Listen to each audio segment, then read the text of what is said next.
5 जून की शैक्षिक खबरों में आप सबका स्वागत है। केंद्रीय शिक्षा मंत्री निशंक ने बताया, भारत में स्कूल कब और कैसे खुलेंगे। बदल जाएगा पढ़ाई का तरीका, बदले माहौल में खुलेंगे स्कूल। देखते हैं क्या खबर है। कोरोना महामारी के चलते लॉकडाउन हुआ तो स्कूल कॉलेजों के दरवाजे भी बंद हो गए, जिसका असर भारत समेत दुनिया भर के लगभग 70% छात्रों पर पड़ा है। भारत में प्राथमिक स्तर से लेकर विश्वविद्यालय तक के 33 करोड़ से ज़्यादा विद्यार्थी हैं। लॉकडाउन में ढील के समय स्कूलों को भी जुलाई अगस्त के महीने में के बाद खोलने की तैयारी है। इस दौरान मानव संसाधन मंत्रालय, गृह मंत्रालय और स्वास्थ्य मंत्रालय के साथ मिलकर गाइडलाइन तैयार कर रहे हैं। हालांकि जिस देश में अमेरिका की आबादी के बराबर अगर छात्रों की ही आबादी है, जिसकी लगभग 65% आबादी युवा है, उनकी शिक्षा न किसी सरकार की प्राथमिकता रही है, न ही इसके लिए बजट का बड़ा हिस्सा दिया जा रहा है। ऐसे में कोरोना काल की ये चुनौती छात्रों के लिए अवसर बन पाएगी या भविष्य में आगे बढ़ने के अवसर कम होंगे, फिलहाल ये साफ नहीं। जब बदले माहौल में स्कूल खुलेंगे तो पढ़ने पढ़ाने का तरीका बदल जाएगा। एक खास बातचीत में भारत के मानव संसाधन मंत्री रमेश पोखरियाल निशंक ने दावा किया कि जब तक बच्चे स्कूल नहीं पहुंच रहे हैं, तब तक ऑनलाइन क्लास के जरिए उनके स्कूल घर तक पहुंच गए हैं।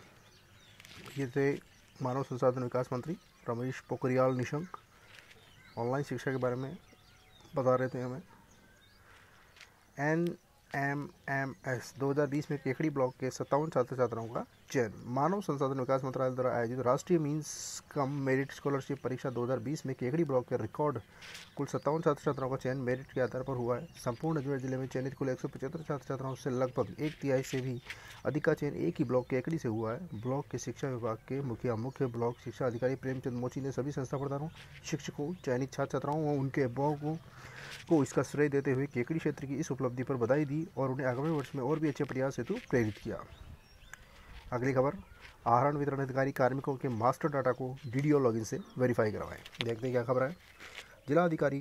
जिला कोषाधिकारी महेश कुमार शर्मा ने समस्त आहरण वितरण अधिकारियों को निर्देश दिए हैं कि उनके कार्यालय, अधीनस्थ कार्यालयों में स्वीकृत पदों का वितरण, बजट मॉड्यूल और संबंधित रिकॉर्ड से जांच कर स्वीकृत पदों का सही वितरण करें एवं कार्यरत समस्त अधिकारी कर्मचारी अपने पे मैनेजर से मास्टर डाटा की समस्त प्रविष्टियों की जांच करें तथा यदि कोई अशुद्धि हो तो उसे अद्यतन करें यानी अपडेट करें। उन्होंने बताया कि आहरण वितरण अधिकारी कर्मचारी के मास्टर डाटा को डीडीओ लॉगिन से वेरीफाई कर विभागाध्यक्ष से सत्यापित करवाने पर ही माह जून 2020 का सम वेतन बिल प्रोसेस हो पाएगा। डाटा अपडेटेशन के अभाव में माह जून जुलाई 2020 का सम वेतन बिल प्रोसेस नहीं हो पाएगा, जिसके लिए संबंधित आहरण वितरण अधिकारी स्वयं जिम्मेदार होंगे। ये थी डीडीओ से संबंधित कोई खबर, मास्टर डाटा को अपडेट कराने संबंधी। कंप्यूटर टंकण परीक्षा की आवेदन 15 जून तक। देखते हैं क्या खबर है। मृत राज्य कर्मचारियों के आश्रितों को अनुकंपात्मक नियम 1996 के अंतर्गत 31 दिसंबर 2016 से पूर्व नियुक्त कार्मिकों द्वारा टंकण परीक्षा उत्तीर्ण करने में असफल हुए कार्मिकों को शीतलन देते हुए हिंदी टंकण परीक्षा में 24 के स्थान पर 16 व अंग्रेजी टंकण में 28 के स्थान पर 20 शब्द प्रति मिनट रखा गया है।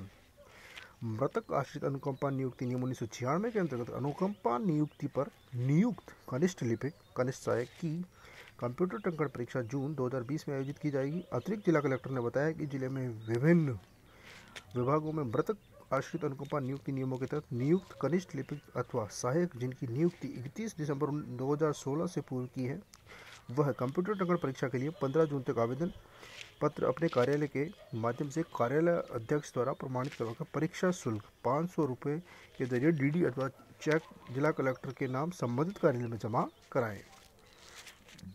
अगली खबर, विद्यार्थियों के लिए ट्यूलिप कार्यक्रम। केंद्रीय मानव संसाधन विकास मंत्री रमेश पोखरियाल निशंक और केंद्रीय आवास और शहरी विकास मंत्री स्वतंत्र प्रभार हरदीप सिंह पुरी ने गुरुवार को देश में अपनी तरह का पहला urban learning internship program TULIP की शुरुआत की। इसके तहत नए स्नातकों को देश भर के शहरी स्थानीय निकायों और स्मार्ट सिटी से जैसे प्रोजेक्ट में इंटर्नशिप करने का मौका मिलेगा। इसके साथ ही दोनों मंत्रियों ने ट्यूलिप का एक पोर्टल भी जारी किया। इस अवसर पर पोखरियाल ने कहा कि यह पहल प्रधानमंत्री नरेंद्र मोदी के राष्ट्र निर्माण में युवाओं की क्षमता का भरपूर इस्तेमाल किए जाने की सोच के अनुरूप है। उन्होंने कहा कि ट्यूलिप कार्यक्रम न्यू इंडिया की नींव रखने में मददगार होगा, क्योंकि यह विद्यार्थियों को व्यावहारिक अनुभव देने के साथ ही शहरी स्थानीय निकायों और स्मार्ट शहरों के कामकाज में नए विचारों और नवीन सोच को बढ़ावा देने में मदद करेगा। पोखरियाल ने बताया कि ट्यूलिप कार्यक्रम 4400 शहरी स्थानीय निकायों और स्मार्ट शहरों के माध्यम से भारत में इंटर्नशिप का बड़ा अवसर प्रदान करेगा। पुरी ने बताया कि उम्मीद की जा रही है कि पहले साल में इस कार्यक्रम के तहत 25,000 विद्यार्थी को इंटर्नशिप का अवसर मिलेगा। इससे ज़्यादा युवाओं को शहरी स्थानीय निकायों के विस्तृत कामकाज में प्रत्यक्ष अनुभव का लाभ मिल सकेगा, बल्कि इसके जरिए एक ऐसा मानव संसाधन पूल भी तैयार होगा जिसे उद्योग अपनी आवश्यकताओं के अनुरूप काम के लिए अनुबंधित कर सकेंगे। वित्त मंत्री निर्मला सीतारमण ने आकांक्षापूर्ण भारत के अंतर्गत 2020 के बजट के अनुरूप ट्यूलिप की कल्पना की है। यह था ट्यूलिप कार्यक्रम।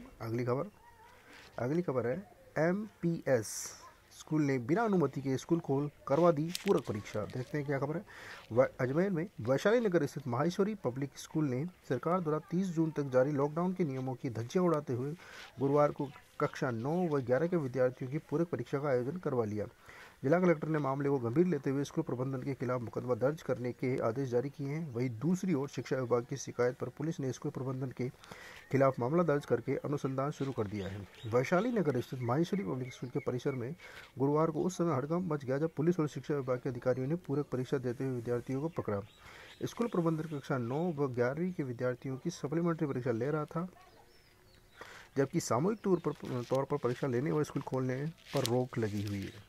लेकिन सरकार के आदेशों की अवहेलना करते हुए स्कूल प्रबंधन ने विद्यार्थियों की परीक्षा का टाइम टेबल घोषित कर दिया। स्कूल प्रबंधन की गैर कानूनी कार्रवाई के खिलाफ 4 जून को जिला कलेक्टर को की गई। कलेक्टर के आदेश पर पुलिस और शिक्षा विभाग के अधिकारी मौके पर पहुंचे। शिक्षा विभाग के अधिकारी विजय लक्ष्मी विभव ने बताया कि 48 विद्यार्थी यहाँ परीक्षा देते मिले। इस संबंध में विस्तृत रिपोर्ट माध्यमिक शिक्षा के जिला शिक्षा अधिकारी को प्रस्तुत कर दी गई। क्रिश्चियनगंज थाना पुलिस थाना प्रभारी दिनेश कुमावत ने बताया कि शिक्षा विभाग की रिपोर्ट पर पुलिस ने मामला दर्ज कर अनुसंधान शुरू कर दिया है। अब स्कूल प्रबंधन के खिलाफ जिला प्रशासन भी सख्त कार्रवाई करेगा। ये थी खबर माहेश्वरी पब्लिक स्कूल के खिलाफ जो लॉकडाउन में पूरक परीक्षा करवा रहे थे 9वीं की 11वीं की। छात्रों के बगैर परीक्षा प्रमोट की मांग परवान। विश्वविद्यालय ने 9 जुलाई से परीक्षाओं की तैयारियां शुरू कर दी। देखते क्या खबर है। विश्वविद्यालय ने 1 जुलाई से प्रैक्टिकल और सेमेस्टर परीक्षाओं की योजना बनाई। शोधार्थियों को 6 माह की रियायत प्रदान कर दी। सरकार के प्रोविजनल प्रमोट के निर्णय का फिलहाल विसारा। जोधपुर जय नारायण व्यास विश्वविद्यालय से संबंधित खबर है। अगली खबर PPP मोड व अन्य वर्ग के सभी विद्यार्थियों को नोशनल परिलाभ सीनियरिटी सहित नियुक्ति देने के निर्देश। अगली खबर प्रधानाध्यापक का पद व्याख्याताओं को देने की मांग। स्कूल शिक्षा विभाग में लंबे समय से प्रधानाचार्य पद पर पदोन्नति विवाद को समाप्त करने के लिए रेसला संघ पाली ने सरकार से प्रधानाध्यापक माध्यमिक पद को समाप्त करने की मांग रखी है। रेसला पाली के ब्लॉक अध्यक्ष पारसमल सुतार ने बताया कि प्रधानाध्यापक के नाम का पद केंद्र शिक्षा में अस्तित्व में है ही नहीं। माध्यमिक विद्यालयों का संचालन यदि व्याख्याताओं को दिया जाए तो राज्य सरकार पर वित्तीय भार भी कम होगा और प्रधानाचार्य पद पर पदोन्नति का विवाद भी समाप्त हो जाएगा। व्याख्याता उच्च योग्यताधारी होने के कारण माध्यमिक विद्यालयों के संचालन का दायित्व निर्वहन भी सुचारू रूप से कर सकेंगे। सुतार ने बताया कि वर्तमान में प्रधानाध्यापक का मूल वेतन 56,100 रुपये और व्याख्याता का मूल वेतन 44,300 है। यदि माध्यमिक विद्यालयों का संचालन कार्य व्याख्याताओं को दे दिया जाए तो राज्य सरकार का वित्तीय लाभ भी होगा। प्रधानाध्यापक पद का उम्मीदवार स्नातक में बीएड होता है, जबकि व्याख्याता पद की योग्यता स्नातकोत्तर में बीएड होती है। इस प्रकार वेतन योग्यता के साथ साथ प्रधानाचार्य पद पर पदोन्नति का विवाद भी हल हो सकेगा। सुतार ने इन सभी हितों को देखते हुए माध्यमिक विद्यालय के संचालन कार्य व्याख्याताओं को देने की मांग की है। अगली खबर प्रदेश में 2000 डॉक्टरों की भर्ती होगी, आवेदन 8 जून से 22 जुलाई को परीक्षा संभव। देखते हैं क्या खबर है। कोरोना संकट काल के बीच अच्छी खबर है। राज्य सरकार ने 2000 डॉक्टरों की भर्ती के आदेश जारी किए हैं। इसके लिए 8 जून से ऑनलाइन आवेदन किए जा सकेंगे। चिकित्सा विभाग ने 2000 मेडिकल अफसरों की पदों की भर्ती के लिए अभ्यर्थना भेजी है। RUHS ने अब आवेदन मांगे। आवेदन की अंतिम तिथि 30 जून रखी गई है। परीक्षा 22 जुलाई को संभावित है। यह भी ऑनलाइन ही कराई जाएगी। इन चिकित्सा अधिकारियों की भर्ती के बाद प्रदेश में कोरोना से निपटने से आसानी होगी तथा सैंपलिंग, स्क्रीनिंग व सर्वे का काम तेजी आएगी। चिकित्सा अधिकारियों की भर्ती के तहत 1 साल का प्रोबेशन पीरियड रहेगा। चिकित्सा अधिकारी को हर माह 56,700 वेतन दिया जाना प्रस्तावित है। चिकित्सा एवं स्वास्थ्य विभाग में मौजूदा स्थिति में चिकित्सा अधिकारियों के 6224 पद स्वीकृत है। इनमें से 4291 कार्यरत है, जबकि बाकी पद खाली चल रहे हैं। अगली खबर पोषाहार की कुकिंग कॉस्ट में वृद्धि की गई है। मिड डे मील कार्यक्रम के तहत सरकारी स्कूलों में पोषाहार पकाने की लागत में वृद्धि की गई है। मिड डे मील आयुक्त ने संबंध में आदेश जारी किया। संशोधित दरों के मुताबिक प्राथमिक स्तर में अब प्रति छात्र 4 रुपये 97 पैसे रुपये व उच्च प्राथमिक स्तर पर प्रति छात्र 7.45 रुपये की दर की गई है, जबकि पूर्व में प्राथमिक स्तर पर 4.48 रुपये व उच्च प्राथमिक स्तर पर 6.71 रुपये प्रति छात्र की दर निर्धारित थी। संशोधित दरें 1 अप्रैल 2020 से प्रभावी मानी जाएगी। कृषि व्यवसाय प्रबंध, डाटा साइंस, मटेरियल साइंस के क्षेत्र में नए पीजी कोर्सेज शुरू होंगे। देखते हैं क्या खबर है। बीकानेर तकनीकी विश्वविद्यालय बीकानेर की अकादमिक काउंसिल की बैठक गुरुवार को ऑनलाइन वेबएक्स एप्लीकेशन के जरिए कुलपति प्रोफेसर एच.डी. चारण की अध्यक्षता में संपन्न हुई। बीटीयू की तीसरी अकादमिक काउंसिल ने इस बैठक में कई महत्वपूर्ण निर्णय लिए। विश्वविद्यालय द्वारा विद्यार्थियों के कौशल उन्नयन के माध्यम से रोजगार के अवसर सृजित करने के लिए कई कोर्सेज को चालू करने व नए सिलेबस निर्माण पर सहमति बनी, जिसके तहत पीजी स्तर पर कृषि व्यवसाय प्रबंधन में पीजी डिग्री, डाटा साइंस में एमटेक, मटेरियल साइंस एवं इंजीनियरिंग में एमटेक आदि के नई कोर्सेज शुरू किए जाएंगे। अगली खबर देखते हैं क्या है। 18-19 जून को होगी कनिष्ठ सहायकों की काउंसलिंग। सिंचित क्षेत्र विकास में 67 कनिष्ठ सहायकों की काउंसलिंग 18-19 जून को होगी। काउंसलिंग के लिए पति पत्नी होने पर विवाह पंजीकरण प्रमाण पत्र, पति पत्नी में से यदि कोई पूर्व में राजकीय सेवारत है तो उसका प्रमाण पत्र या पे स्लिप, शहीद परिवार का है तो उसका प्रमाण पत्र, चयनित अभ्यर्थियों में से किसी के माता पिता असाध्य रोग से पीड़ित है तो उसका प्रमाण सहित सभी सरकारी दस्तावेज लाना जरूरी होगा। काउंसलिंग सिंचित क्षेत्र विकास कार्यक्रम में कार्यालय में होगी। काउंसलिंग कमेटी के अध्यक्ष अधीक्षण अभियंता अरुण कुमार सिन्हा ने बताया कि 2 दिन होने वाली काउंसलिंग में अभ्यर्थियों को जिले आवंटित किए जाएंगे। सरकार ने तय किया है कि विकलांग विधवा परित्यक्ता को स्थान चुनने में प्राथमिकता दी जाएगी। शेष काउंसलिंग नियमानुसार होगी। अगली खबर, 31 अक्टूबर से पहले चयनित व योग्य अभ्यर्थियों को नियुक्ति दे हाईकोर्ट। राजस्थान हाईकोर्ट ने न्यायाधीश दिनेश मेहता ने गुरुवार को नर्स ग्रेड द्वितीय भर्ती के मामले में मेरिट में आ चुके याचिकाकर्ताओं सहित अभ्यर्थियों 31 अक्टूबर से पहले नियुक्ति पत्र जारी करने के आदेश दिए हैं। याचिकाकर्ता इंद्रपाल बेनीवाल व अन्य अभ्यर्थियों के अधिवक्ता द्वारा दायर याचिकाओं में चिकित्सा एवं स्वास्थ्य विभाग की ओर से यह स्वीकार किया गया कि पीपीपी मोड पर कार्यरत अभ्यर्थियों को अभी नियुक्ति दिया जाना शेष है। अगली खबर, छात्रों का स्टडी टाइम 2 से 3 घंटे बढ़ा, एग्जाम में गैप से आएंगे अच्छे परिणाम। देखते हैं क्या खबर है। शिक्षा के क्षेत्र में लॉकडाउन का सकारात्मक असर यह आया है कि घर में रहने से स्टूडेंट का स्टडी टाइम 2 से 3 घंटे अधिक बढ़ गया है। सीबीएसई बोर्ड के मुख्य पेपर पहले होने के कारण JEE Mains, JEE advance, NEET की तैयारियां करने वाले छात्रों की पढ़ाई के लिए अच्छा समय मिल गया है। मेन व नीट जुलाई में है। ये एग्जाम देने वाले अधिकांश छात्र ऑप्शनल पेपर के रूप में फिजिकल एजुकेशन या फिर कंप्यूटर साइंस होते हैं। इनमें से कंप्यूटर साइंस का पेपर रह गया है। आरबीएसई में भी कुछ पेपर ही बाकी है। दूसरी बड़ी बात यह है कि स्टूडेंट ने ऑनलाइन व ऑफलाइन पढ़ाई पेरेंट्स के सामने ही की है। इससे उनके अनुशासन में सुधार आया है। एक्सपर्ट का मानना है कि जुलाई मेन का परिणाम जनवरी में मेन से बेहतर हो सकता है। काउंसलर्स का कहना है कि जो छात्र पहले 5 घंटे पढ़ रहा था, लॉकडाउन में 7 से 8 घंटे पढ़ाई कर रहा है। अगली खबर, नए शिक्षा सत्र से पहले शिक्षक प्रशिक्षण भी अब होंगे ऑनलाइन, मिलेगी राहत। हिंदी, अंग्रेजी, गणित, विज्ञान पढ़ाने वाले शिक्षकों को भरना होगा आज से फॉर्म। देखते हैं क्या खबर है। कोरोना संक्रमण के दौर में अब वह दिन दूर हो गए जब शिक्षकों को अपने घर से दूर रहकर प्रशिक्षण लेना पड़ता था। अब शिक्षकों के प्रशिक्षण ऑनलाइन होंगे। इसके लिए शिक्षा विभाग 5 जून को सभी शिक्षकों के ऑनलाइन आकलन फॉर्म भरवाएगा। इसके लिए कक्षा 1 से 8 तक में अंग्रेजी, हिंदी, गणित, विज्ञान पढ़ाने वाले सभी शिक्षकों को ऑनलाइन प्रशिक्षण रुचि आकलन फॉर्म भरना होगा ताकि भविष्य की प्रशिक्षण जरूरतों को समझा जा सके। इस फॉर्म के लिए शिक्षकों को एक लिंक दिया जाएगा। इसी लिंक में सामान्य प्रश्नोत्तर शिक्षकों को भरने होंगे। शिक्षा विभाग की पहल है कि अब जितने भी प्रशिक्षण हो वह डिजिटल माध्यम से हो।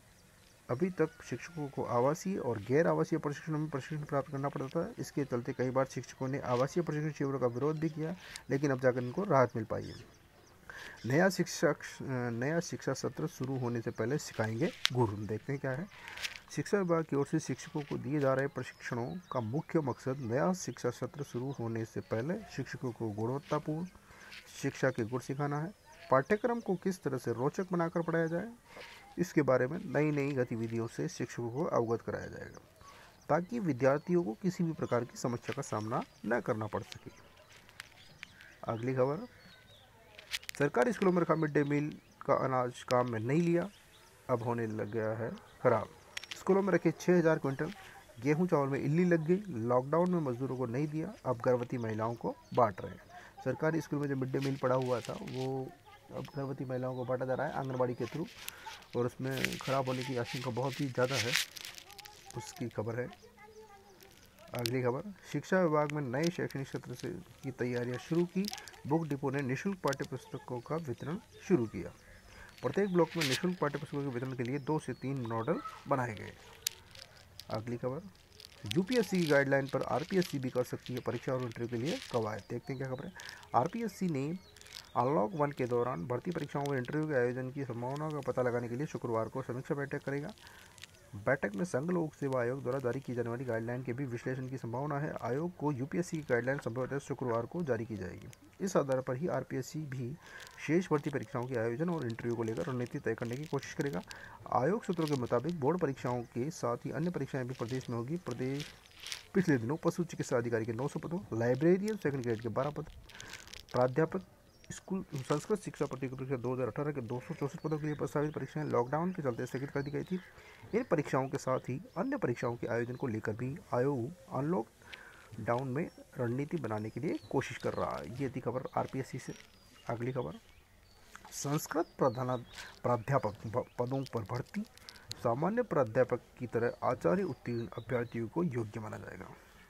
राजस्थान लोक सेवा आयोग द्वारा संस्कृत शिक्षा विभाग में प्राध्यापकों के 22 पदों पर भर्ती के लिए आयोजित की जाने वाली प्रतियोगी परीक्षा में एक बार फिर शैक्षिक योग्यता की विसंगति को लेकर मामला राज्य सरकार तक पहुंच गया है। अभ्यर्थियों की मांग के समर्थन में Rajasthan elementary and secondary teacher association ने सीएम, संस्कृत शिक्षा मंत्री, संस्कृत शिक्षा निदेशक और आयोग सचिव को ज्ञापन भेजे। संघ के प्रदेशाध्यक्ष मोहर सिंह सलावत ने बताया कि आयोग द्वारा संस्कृत शिक्षा विभाग में प्राध्यापक पद के लिए 2018 में 264 व 1 जून 2020 को 22 पदों के लिए अलग से भर्ती का विज्ञापन जारी किया है। दोनों भर्तियों में कुल 286 पदों पर भर्ती होनी है। इनमें योग्यता आचार्य व समकक्ष 50% से उत्तीर्ण व द्वितीय श्रेणी रखी गई है। वही सामान्य शिक्षा में प्राध्यापक पद की योग्यता स्नातकोत्तर उत्तीर्ण ही है, यानी 36% प्राप्तांक प्राप्त अभ्यर्थी योग्य। सरकार एवं विभाग ने राज्य में समान पद, समान काम, समान वेतन, समान लेवल 12 समान ग्रेड पे होते हुए भी एक योग्यता में 48% अंकों की बाध्यता और दूसरे में पास की योग्यता यानी 36% रखना न्यायोचित नहीं है। ये अभ्यर्थियों का संविधान प्रदत्त समानता के अधिकारों का उल्लंघन है, जिससे भर्ती के भविष्य में न्यायिक प्रक्रिया में उलझने की संभावना से नकारा नहीं जा सकता। इसलिए संघ की मांग है कि अभ्यर्थियों के हितों को ध्यान में रखते हुए इन पदों के लिए योग्यता को सामान्य शिक्षा के बराबर आचार्य या समकक्ष उत्तीर्ण की योग्यता रखा जाए। अगली खबर, शिक्षा बोर्ड परीक्षाओं के सत्रांक ऑनलाइन संशोधन के लिए लगेगा 100 रुपये शुल्क। अगली खबर, बालवाड़ी के माध्यम से बच्चों को दी जा रही है विविध जानकारी। आकाशवाणी पर शाम 5 बजे से 1 घंटे का हो रहा है प्रसारण। देखते हैं क्या खबर है। राजस्थान राज्य विधिक सेवा प्राधिकरण और यूनिसेफ के माध्यम से कोविड-19 के दौरान प्रदेश के बच्चों व युवाओं में विधिक जागरूकता बढ़ाने के लिए आकाशवाणी पर बालवाणी कार्यक्रम के शुभारंभ किया। इस अनोखी पहल से बच्चों की बात कानूनी जानकारी के साथ साथ अपने हुनर को भी साझा करने के लिए मंच मिल रहा है। इनमें युवा व बच्चे अपनी प्रस्तुति, कहानी, कविता, चुटकुले, गीत और अन्य कोई भी रचना रिकॉर्ड करवा सकते हैं। तालुका विधिक सेवा समिति वैर के सचिव घनश्याम शर्मा ने बताया कि राजस्थान राज्य विधिक सेवा प्राधिकरण जयपुर की ओर से प्रदेश की बालक बालिकाओं के लिए विधिक जानकारी बढ़ाने के लिए राजस्थान आकाशवाणी केंद्र जयपुर, उदयपुर, जोधपुर, अजमेर, दौसा की ओर से करौली, भरतपुर, झुंझुनू, अनूपगढ़, कोटपुतली, भीलवाड़ा, सीकर, टोंक, जयपुर, बारा, धौलपुर व बूंदी से आकाशवाणी पर शाम 5 से 6 बजे के मध्य बालवाणी कार्यक्रम 1 घंटे का प्रसारण किया जा रहा है। अगली खबर, सीएम ने करौली कलेक्टर को निलंबित कर भ्रष्टाचार निरोधक ब्यूरो से जांच कराने की मांग की। अगली खबर, रेलवे स्टेशन पर शिक्षकों की ड्यूटी लगाई, बोले विभाग के आदेश के बावजूद अन्य कार्य करा रहे हैं।